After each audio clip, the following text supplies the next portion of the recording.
Zee 24 तास एक पाऊल पुढे। पुण्यामध्ये भरधाव एसटी चालवून 9 जणांचा बळी घेणाऱ्या संतोष मानेला आज कोर्ट शिक्षा सुनावणार आहे। या प्रकरणात संतोष मानेला कोर्टानं दोषी ठरवलंय। आरोपी संतोषला कोर्ट काय शिक्षा सुनावतं याकडे आता सगळ्यांचं लक्ष लागलंय। 25 जानेवारी 2012ला बेदरकारपणे गाडी चालवून 9 जणांचा त्यानं बळी घेतला होता, तर त्याच्या या सगळ्या प्रकारामध्ये 27 जण जखमी झाले होते।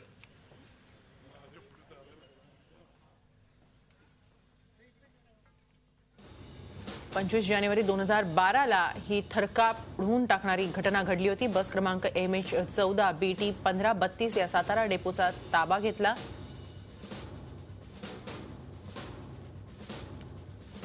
स्वारगेट डेपोमधून मानेने ही बस काढली। पुलगेट, कॅम्प, मार्केट यार्ड रस्ता, मित्रमंडळ चौक, सारसबाग मार्गे बस सिंहगड रस्त्यावर आली। शेकडो लोक आणि पोलिसांकडून या बसचा पाठलागही करण्यात आला। निलायम पुलाजवळ बस डिव्हायडरला धडकली। 14 किलोमीटर अंतरात बसनं 9 जणांचा बळी घेतला। 27 जण जखमी झाले तर 47 गाड्यांचा चुराडा झाला।